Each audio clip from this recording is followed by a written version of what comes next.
चलो हम झुकना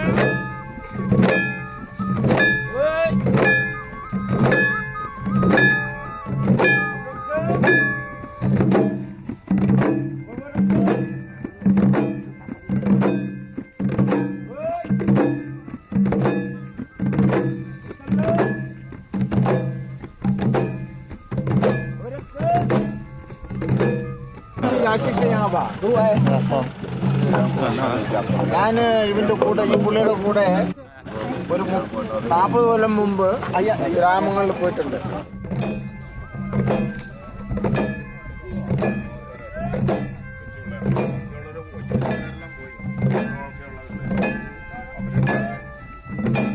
എൻ്റെ പേര് ജോസ് ചിറക്കൽ അയിരൂക്കാരൻ എന്നുകൂടി പറയാറുണ്ട്. ജോസ് ചിറക്കൽ അയിരൂക്കാരൻ. കറൂറ്റിയിലാണ് ജനിച്ചത്. 1976 ഈ ടൂറ രൂപതയിലെ സെമിനാരിയിൽ ചേർന്ന് പഠിക്കാനായിട്ട് വന്നു. ഈ ടൂറ രൂപത മേഘാലയ സംസ്ഥാനത്തിലാണ്. ഗാരോ വർഗ്ഗക്കാരുടെ കൂടിയാണ് ഞാൻ ജോലി ചെയ്യുന്നത്. 1987 പൗരോഹിത്യം സ്വീകരിച്ചു. അതിനുശേഷം ഇടവകകളിലും സെമിനാരികളിലുമൊക്കെ പ്രവർത്തന മേഖലയിൽ പ്രവർത്തിച്ചിട്ടുണ്ട്. രൂപതയുടെ പ്രൊക്കുറേറ്ററായിരുന്നു കുറച്ച് നാളം. 2000 ജൂലൈ 4-ാം തീയതി ടൂറ രൂപതയുടെ സഹായമെത്രനായിട്ട് പരിശുദ്ധ പിതാവ് ഫ്രാൻസിസ് പാപ്പ എന്നെ നിയമിച്ചു. ഒരു വൈദികനായിരുന്നപ്പോഴും അതിനുശേഷവും കൂടുതൽ ആളുകളുടെ ഇടയിൽ ഇടപഴകി ജീവിക്കുന്ന ഒരു പ്രവർത്തന ശൈലിയാണ് എൻ്റേത്. സുധേന്തിയായിട്ട് ജോലി ചെയ്യുമ്പോൾ പല ഗ്രാമങ്ങളിലും 100-ൽ പരം ഗ്രാമങ്ങളിൽ കാൽനടയായിട്ട് നടക്കാനും പ്രവർത്തിക്കാനും സാധിച്ചിട്ടുണ്ട്. അതുപോലെ തന്നെ വികാരിയായിരുന്നപ്പോഴും ഒരു സഹായമെത്രാൻ എന്ന രീതിയിൽ ഈ വലിയ രൂപതയിൽ 48 ഇടവകളിലുള്ള ഈ രൂപതയിൽ പല ഇടവകകളിലും പോയി ആളുകളെ സന്ദർശിക്കാനും ഗ്രാമങ്ങളിൽ ആളുകളെ സന്ദർശിക്കാനും കുർബാന ചെല്ലുവാനും അവരെ കാണുവാനും അവരുടെ ഇടയിൽ പ്രവർത്തിക്കുവാനാണ് എനിക്കിഷ്ടം.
나와야 미사볼리고 크라이온 착나겠다 득득산증 저럽동이 잔치 니플나 안측니 장기 당하니요 관란이람 동긴쯤 모데 와랑난 전두공이 이솔니 케마카니고 비나하이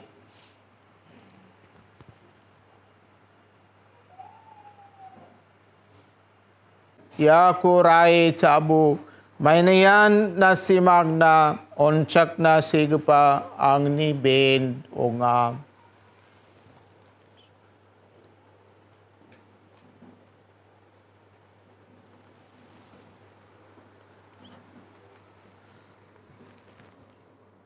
Cha manuapsanda ke waring chakani kuda kurai. Nang kumiti liarudi mitil tayo unisringo parang na unne aganaha. Na simang plakan ya kurai yanoni kurungbo Mainayan ang ni anchi ni rang chakani Katala rodrung dot kapani am ni anchi Paap rang kuwatanina na simang na ruplak mandirang na Rugal na sigapang ni anchi Ang kugisikrakandi ya kudakbo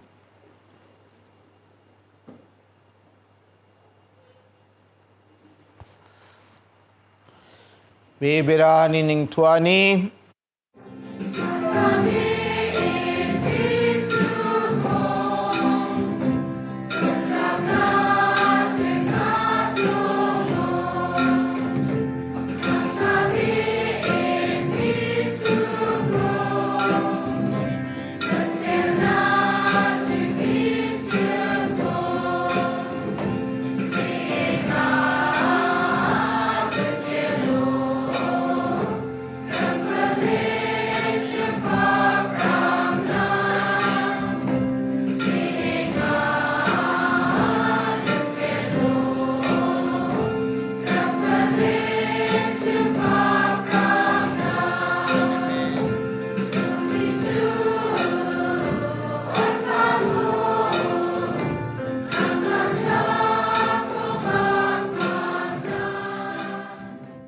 Kasani kamrang Cina simang ni bibirani kuwa mangrangat Cina. Ito ko din na simang nama kamrang pudung cuki jakanggin. Pantang na simang pudilang Cina kasagr ki. Tumtumaw danggitang nawa na simang pudak cak Cina. Amin. Aro belaksan pisol, pagapa, degapa. Aro gisikrom kalgapa na simang na pati Cina. Amin. Kristone pagpamariangko, boli ko na ha.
അപ്പോൾ നമ്മളുടെ പ്രവർത്തന രീതി എന്ന് പറഞ്ഞാൽ ഒരു ഗ്രാമത്തിൽ വരുമ്പോൾ ആ ഗ്രാമത്തിലെ എല്ലാ വീടുകളും സന്ദർശിക്കും. വീടുകളിൽ സന്ദർശിച്ച് കഴിഞ്ഞാൽ അപ്പനും അമ്മ മക്കൾ എല്ലാവരുടെയും പേരുകളൊക്കെ ചോദിക്കും, അവരുടെ കാര്യങ്ങളൊക്കെ അന്വേഷിക്കും, കുശല പ്രശ്നങ്ങളൊക്കെ ഇതൊക്കെ എല്ലാം നടത്തി കഴിഞ്ഞിട്ട് എല്ലാവരോടും പള്ളിയിൽ വരണം. വൈകുന്നേരം കുർബാനയുണ്ട്, കുർബാനയിൽ വരണം, എല്ലാവരും പങ്കെടുക്കണം എന്നൊക്കെ പറയും. അത് കഴിഞ്ഞിങ്ങനെ എല്ലാ വീടുകളിലും പോയി എല്ലായിടത്തും സന്ദർശിച്ച് കഴിഞ്ഞിട്ട് വൈകുന്നേരം എല്ലാവരും വന്നു കഴിയുമ്പം കുമ്പസാരം നടത്തും. കുമ്പസാരം കഴിഞ്ഞിട്ട് പിന്നെ അവർക്ക് ഉപദേശം കൊടുക്കും, കുറച്ച് കുട്ടികളെ പഠിപ്പിക്കും. അത് കഴിഞ്ഞ് കുർബാന ചെല്ലും, വൈകുന്നേരത്തെ കുർബാന ചെല്ലും. വൈകുന്നേരത്തെ കുർബാന കഴിഞ്ഞിട്ട് ആളുകളുടെ വീടുകളിൽ പ്രധാന ഒരു സ്ഥലത്ത്, ഇപ്പോൾ ഇതുപോലത്തെ ഒരു സ്ഥലത്ത്, ഇത് അടുക്കളയാണ്, ഭക്ഷണങ്ങൾ പാചകം ചെയ്യുന്ന സ്ഥലമാണ്. അപ്പോൾ ഇവിടെ ഇരിക്കാൻ സ്ഥലമുണ്ടാവും. അവിടെ ഇരുന്ന് കഴിഞ്ഞിട്ട് തീയിടും അവർ. എപ്പോഴും തണുപ്പ് കാലത്ത് പ്രത്യേകിച്ചും തീയിടും. തീയിട്ട് കഴിയുമ്പോൾ ആളുകളെല്ലാം ചുറ്റും വരും. അവരായിട്ട് വർത്തമാനം പറഞ്ഞുകൊണ്ടിരിക്കും. ചിലപ്പോൾ 11 മണി 12 മണി രാത്രി വരെ വർത്തമാനം പറയും. ആരാ ചേച്ചോ ദാൽ ദേ ഖാം ബോൺജോ ഖാം ബോണ ഹാ ദാൽ ദേ ना मैं कुछ जोक डालो.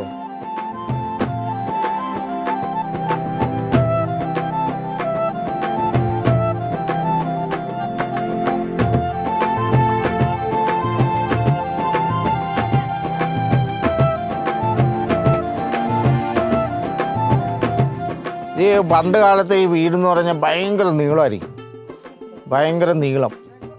അപ്പോൾ ആ നീളത്ത് അഞ്ചിനി വാസ്കാങ്ക് ഇപ്പം റോഗിപ്പം നോക്കുവാ ഒന്ന് ജാച്ചിയോ ഈ നടുക്ക് ഭക്ഷണം പാകം ചെയ്യുന്ന സ്ഥലം. പിന്നെ പഴയ ദൈവങ്ങൾ, അവരുടെ ദൈവങ്ങളുടെ പ്രതിമകളൊക്കെ ഉണ്ടാക്കും, ഈ മരം കൊണ്ട് ഉണ്ടാക്കിയ സാധനം. ഇപ്പോൾ അതൊന്നുമില്ല, ആൾക്ക് എടുത്ത് കളഞ്ഞു. ഇതിപ്പോൾ അടുക്കള മാത്രം, ഭക്ഷണം ഉണ്ടാക്കുന്ന സ്ഥലം. പണ്ട് അവരുടെ കുടിക്കുന്ന സാധനങ്ങളൊക്കെ ഇവിടെ ഉണ്ടായിരുന്നു. ഇപ്പോൾ ആ കുടിക്കുന്ന സാധനങ്ങളൊന്നുമില്ല, ഭക്ഷണ സാധനങ്ങൾ മാത്രം. അപ്പോൾ ഈ പുള്ളിക്കാരത്തിയാണ് ഭക്ഷണം പാകം ചെയ്യുന്നത്. അപ്പോൾ അച്ഛന്മാർ വരുമ്പം ഇതൊക്കെ ആസ്വദിക്കാൻ പറയും. വീടായാലും അടുക്കളയായാലും കക്കൂസായാലും എല്ലാം ആസ്വദിക്കാൻ പറയും. അപ്പോൾ നമ്മളവിടെ പ്രാർത്ഥിക്കും. രോഗികളുണ്ടെങ്കിൽ അവർക്ക് വേണ്ടി പ്രാർത്ഥിക്കും, കൈതൊട്ട് പ്രാർത്ഥിക്കും. മരുന്ന് കൊണ്ടുപോകുമായിരുന്നു, ആ മരുന്ന് കൊടുക്കും. അപ്പോൾ മരുന്ന് കഴിച്ച് കുറേ പേരൊക്കെ സുഖപ്പെടും. അപ്പോൾ എല്ലാം വളരെ വിശ്വാസത്തോടുകൂടി ചെയ്യുന്ന മനുഷ്യരാണ്. അപ്പോൾ ഇവിടെ ഈ ചേച്ചിക്ക് വേണ്ടിയും ഈ കുടുംബത്തിന് വേണ്ടി ഒരു പ്രാർത്ഥനയില്ലാണ്. Chisol ni chin pagupadi parason thalpani bimuame belasrango papa drinjrot ni sol chenganang komitela ro chenganang korasung chata yan okdang na chenganang komitela yan okdang ni pilak memberang nang polakinga nang korasung chatenga aro nang ni namna kagatagang gitangi ya babil sinokpo kam ka ko pasakan dina pathibo aro yano phang nan mi bijakrang song nagata o amang churpo man sina kangolonganiyo aro namawo phangna nang ko kisikrana aro nang ni namna kagatagang gitangna o mang ko tapchapo yan okdang ni padot madot dedrang aro bisira sakan dina pathibo yedo ko de ben aro gisikan singe o amang phangnan nang ko mitil ko parawanggen aro chusok ka bagadang usok naman gen singni gitel Jesus Kristo gitel na simambak sa doon sinam belaksarang ko pisol pago padi ko parwisron tal ko pa na simang paticina ജീശ്വരനാസം. ഇത് വിത്താണത്, വിത്ത്. നമ്മുടെ പയറിൻ്റെ original പയറിൻ്റെ വിത്ത്. ഇത് ചോളത്തിൻ്റെ വിത്ത്. ഇത് അടുത്ത കൊല്ലം കൊണ്ടുപോയി നടും. അപ്പോൾ അത് ഈ പണ്ട് കാലത്ത് നമ്മുടെ നാട്ടിലൊക്കെ ചെയ്യുന്ന മാതിരി അടുപ്പിൻ്റെ മുകളിൽ ഇത് കെട്ടി തൂക്കിയിടും. പിന്നെ അതുപോലെ ഓരോ സാധനങ്ങൾ. ഇത് നത്തോ നമുക്കിപ്പം ഇത് മീൻ പിടിക്കാനായിട്ട് ഉപയോഗിക്കുന്ന സാധനങ്ങൾ. ഇത് ഇവരെ കൊട്ടകൾ, സാധനങ്ങൾ ഓരോ സ്ഥലത്തുനിന്ന് കൊണ്ടുപോകാനായിട്ട് ഉപയോഗിക്കുന്നത്. മുറം. അപ്പോൾ നമ്മുടെ പണ്ട് കാലത്ത് ഉപയോഗിച്ചിട്ടുണ്ടെന്ന സാധനങ്ങളൊക്കെ ഇവരിപ്പോൾ ഉപയോഗിക്കുന്നുണ്ട്. പിന്നെ അതുപോലെ തന്നെ ഇത് നമ്മുടെ മുളയും കൊണ്ടുണ്ടാക്കിയ സാധനങ്ങൾ ഇതുകൊണ്ട് മേയും കിടക്കാനായിട്ട് ഉപയോഗിക്കും. അങ്ങനെയൊക്കെ ഇതൊക്കെ മുളയും കൊണ്ടുണ്ടാക്കുന്ന വീടുകളാണ്. ഇത് കുറേ നാളിരുന്നോളും. ഒരിക്കലും ചീത്തയാവില്ല. നല്ല മരങ്ങൾ, ഒറ്റത്തടികൾ, അങ്ങനെയാണ് ഇത് ഉണ്ടാക്കുന്നത് എല്ലാം. എൻ്റെ കൊതി മിച്ചോ മിച്ചോ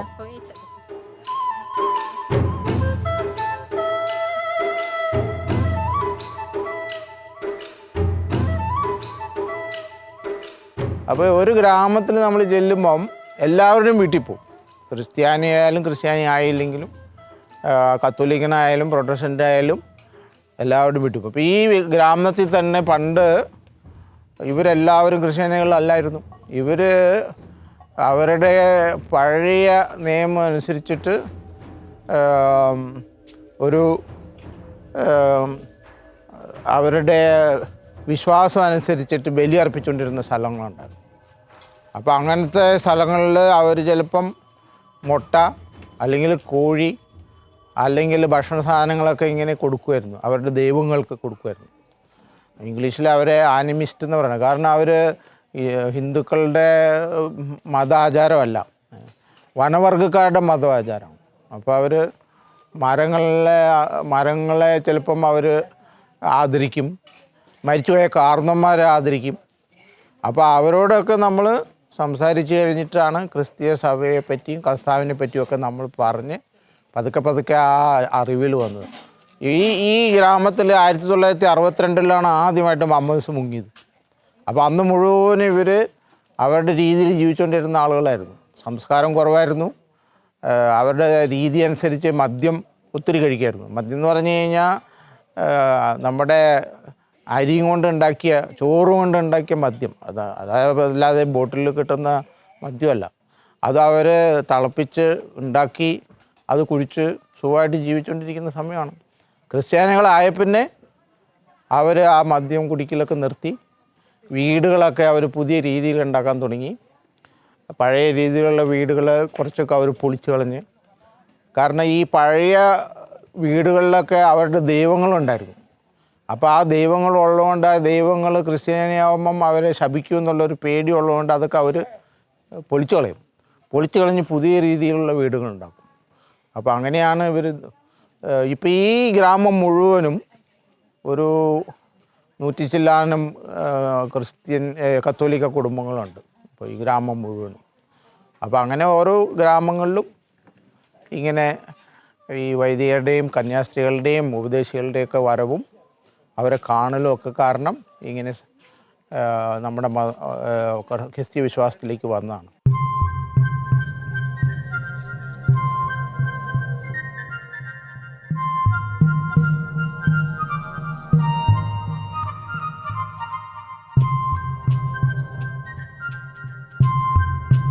കാരണം പണ്ട് ഗ്രാമങ്ങളിൽ നമ്മൾ ചെല്ലുമ്പം പല ആളുകളുടെ ബുദ്ധിമുട്ടുകൾ നമുക്ക് മനസ്സിലാക്കാൻ സാധിക്കുന്നു. അപ്പോൾ ഈ മാമലശ്ശേരി പിതാവ്, നമ്മുടെ ആദ്യത്തെ പിതാവ്, പുള്ളി ഗ്രാമത്തിൽ ചെല്ലുമ്പോൾ ഇങ്ങനെ കുരുടന്മാരായ പിള്ളേരെയൊക്കെ കണ്ടപ്പോൾ പുള്ളിക്ക് ഭയങ്കര വിഷമം തോന്നി.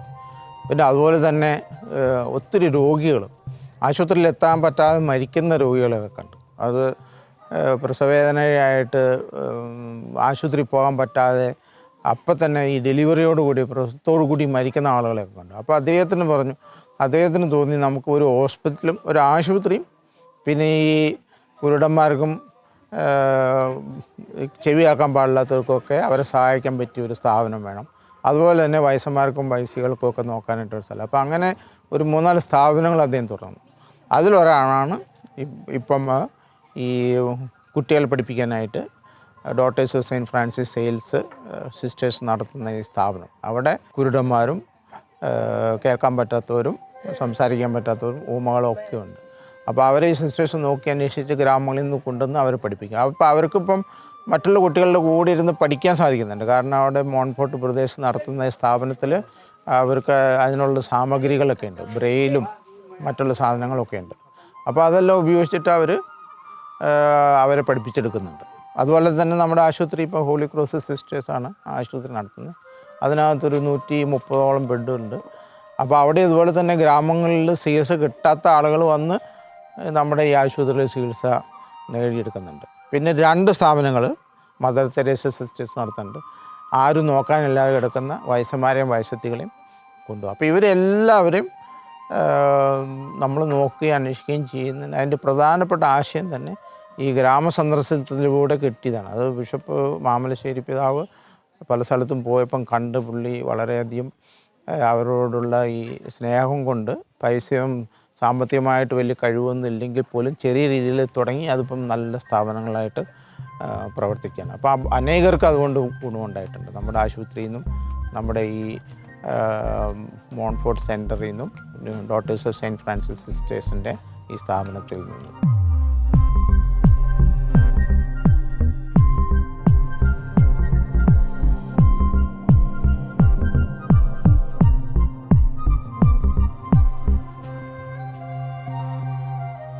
ഗ്രാമങ്ങളിൽ ചെന്ന് കഴിഞ്ഞാൽ നമുക്ക് കിടക്കാൻ സ്ഥലം കിട്ടില്ല. കാരണം ചെറിയ ചെറിയ വീട് കുടിലുകളല്ലേ, ചിലപ്പോൾ അവരുടെ കൂടെ കിടക്കേണ്ടി വരും. അപ്പോൾ അമ്മ അപ്പം മക്കൾ അതിൻ്റെ അടുത്തായിരിക്കും അച്ഛൻ കിടക്കണം. അപ്പോൾ ഞാൻ അങ്ങനെ കിടന്നുറങ്ങിയിട്ടുണ്ട്. അപ്പോൾ ഈ സ്ലീപ്പിംഗ് ബാഗിൻ്റെ ഉള്ളിൽ കയറിയിട്ട് അവിടെ കിടക്കും. ഒരു സ്ഥലത്ത് പോയിട്ട് രാത്രി ഈ മഞ്ഞ് വീണിട്ട് ഈ സ്ലീപ്പിംഗ് ബാഗ് എല്ലാം നനഞ്ഞു പോയി. കാരണം നിറച്ചും വെള്ളം വീണു. അത് അവരുടെ മുകളിൽ പ്ലായിലയും കൊണ്ടുണ്ടാക്കിയ ഒരു വീടായിരുന്നു. അപ്പോൾ ചില സ്ഥലങ്ങളിലൊക്കെ അത് അങ്ങനത്തെ ബുദ്ധിമുട്ടുകളുണ്ട്. പിന്നെ ഭക്ഷണം വളരെ തുടക്കത്തിൽ ഭക്ഷണമൊക്കെ കഴിക്കാനൊക്കെ വലിയ ബുദ്ധിമുട്ടായിരുന്നു. കാരണം അവരുടെ ഭക്ഷണം ഉണ്ടാക്കുന്ന രീതിയൊക്കെ മസാലകൾ ഉപയോഗിക്കില്ല, വളരെ സിമ്പിളായിട്ടുള്ള ഭക്ഷണങ്ങളായിരുന്നു. അപ്പോൾ അതൊക്കെ കഴിക്കാനായിട്ട് ബുദ്ധിമുട്ടുണ്ടായിരുന്നു. പിന്നെ ഏറ്റവും വലിയ പ്രശ്നം എന്ന് പറഞ്ഞാൽ മലമ്പനി. അപ്പോൾ ഈ മലമ്പനി ഉണ്ടായതുകൊണ്ട് പലപ്പോഴും മലമ്പനി കിട്ടിക്കഴിഞ്ഞ് കഴിഞ്ഞാൽ പനി വരും. അപ്പോൾ മലമ്പനി കിട്ടാതിരിക്കാനായിട്ട് നമ്മൾ ഒരു ഗുളിക 1-2 ഗുളിക ഒരാഴ്ച കഴിയും, അത് വരാതിരിക്കാൻ വേണ്ടി. പിന്നെ വെള്ളം, ശുദ്ധജലം ചിലപ്പോൾ കിട്ടില്ല. അപ്പോൾ നമ്മൾ അവിടെ നന്നായിട്ട് തിളപ്പിച്ച വെള്ളം കുടിച്ചാൽ മാത്രമേ നമ്മുടെ വയറ് ക്ലിയർ ആവുള്ളൂ. അപ്പോൾ ഭക്ഷണം ചൂടായിട്ട് കിട്ടുന്ന സമയത്ത് തന്നെ ഉടനെ ഭക്ഷണം കഴിക്കുക. അതിന് സമയമൊന്നും നോക്കാറില്ല. കാരണം തണുത്ത് പോയി കഴിഞ്ഞാൽ നമുക്ക് അസുഖം പിടിക്കും. അപ്പോൾ ഇങ്ങനെയുള്ള ബുദ്ധിമുട്ടുകളുണ്ടായിരുന്നു. പക്ഷെ അല്ലാതെ ആളുകളുടെ ഭാഗത്തുനിന്ന് വലിയ ബുദ്ധിമുട്ടുകളൊന്നും ഉണ്ടായിട്ടില്ല.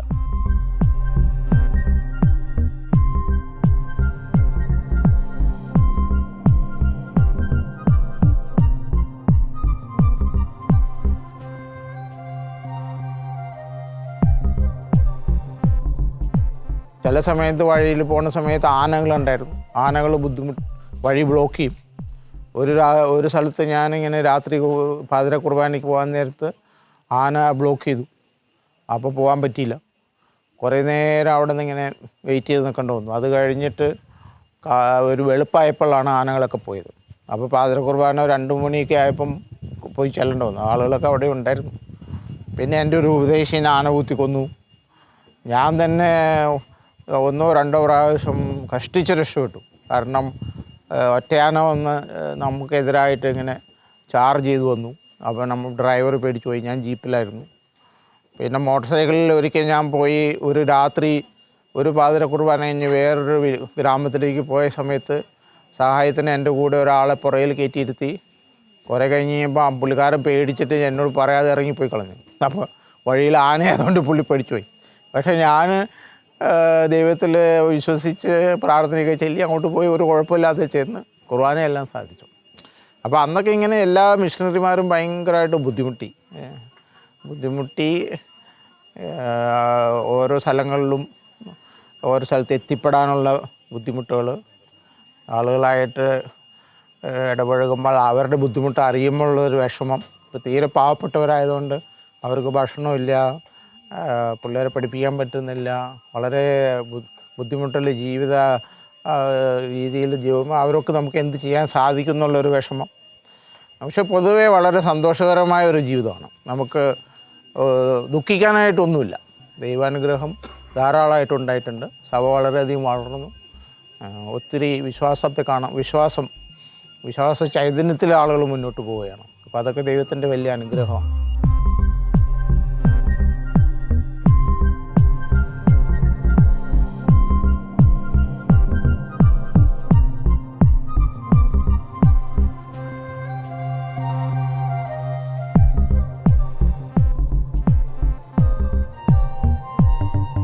അപ്പോൾ ഈ രൂപതയിൽ ഭൂരിപക്ഷം ആളുകളും ക്രിസ്ത്യാനികളായി. കത്തോലിക്കരും പിന്നെ പ്രൊട്ടസ്റ്റൻ്റായിട്ടൊക്കെ എല്ലാവരും ക്രിസ്ത്യാനികളായി. ഇപ്പോൾ പഴയ രീതി ജീവിക്കുന്നവരില്ല. അപ്പോൾ ഇനിയുള്ള ഏറ്റവും പ്രധാനപ്പെട്ട കാര്യം എന്ന് പറഞ്ഞാൽ ഈ ഉള്ളവരെ നമ്മൾ ക്രിസ്തീയ ചൈതന്യത്തിൽ മുന്നോട്ട് കൊണ്ടുപോകാമെന്നുള്ളതാണ്. അപ്പോൾ പ്രത്യേകിച്ച് കുട്ടികളെ, യുവാക്കളെ. അപ്പോൾ അതിനുവേണ്ടി സൺഡേ സ്കൂൾ, അതായത് ഞായറാഴ്ചത്തെ വേദപാഠ ക്ലാസ്, പിന്നെ അകലെയുള്ള ഗ്രാമങ്ങളിലുള്ള പിള്ളേർക്ക് അവർക്ക് വേദപാഠ ക്ലാസ്, പിന്നെ അതുപോലെ തന്നെ സ്കൂളിൽ പഠിക്കുന്ന പിള്ളേർക്ക് വേദപാഠ ക്ലാസ്. ഇപ്പോൾ ഈ വേദപാഠ ക്ലാസ് വളരെ പ്രധാനപ്പെട്ടാണ്. അതില്ലെങ്കിൽ ഈ പിള്ളേർക്ക് നമ്മുടെ സഭയെപ്പറ്റി അറിയാതെ വരും, വിശ്വാസത്തിൽ വളരാൻ സാധിക്കില്ല. പിന്നെ യുവാക്കൾ പുതിയ തലമുറകളല്ലേ. അപ്പം ഇപ്പം TV ഉണ്ട്, മൊബൈലുണ്ട്, പല രീതിയിൽ അവർക്ക് എല്ലാ അറിവുമുണ്ട്.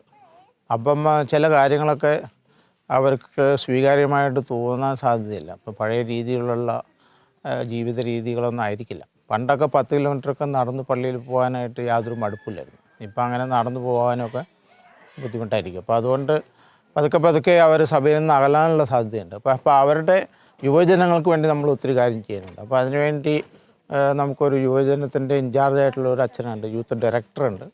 അപ്പോൾ അവരെപ്പോഴും യുവജനങ്ങളുടെ കാര്യങ്ങൾ നോക്കുകയും അവരുടെ പല പരിപാടികളൊക്കെ ഓർഗനൈസ് ചെയ്യുകയൊക്കെ ചെയ്യുന്നുണ്ട്. ഇപ്പോൾ ഈ വൈദികരും സിസ്റ്റേഴ്സും ഉപദേശികളൊക്കെ ഈ കാര്യങ്ങളിൽ പ്രത്യേകമായിട്ട് അവർ ശ്രദ്ധ ചെലുത്തേണ്ടതുണ്ട്, ആവശ്യമുണ്ട്. കൂടുതൽ ആളുകളുടെ ഇടയിലേക്ക് ഇറങ്ങിച്ചെല്ലണം. കാരണം ഇപ്പം പഴയതുപോലെയല്ല, കൂടുതൽ സൗകര്യങ്ങളാകുമ്പം പൊതുവേ ഉള്ളൊരു പ്രവണത നമ്മുടെ ഇടവകയുടെ ആ സ്ഥാപനങ്ങളിൽ മാത്രം ഇരിക്കുക, പിന്നെ പുറത്തേക്ക് അധികം പോകാതെ അവിടെ തന്നെ ഒത്തിരി ജോലികളൊക്കെ ഉള്ളതുകൊണ്ട് ഗ്രാമങ്ങളിലേക്ക് പോകാനായിട്ട് സമയം കാണാറില്ല.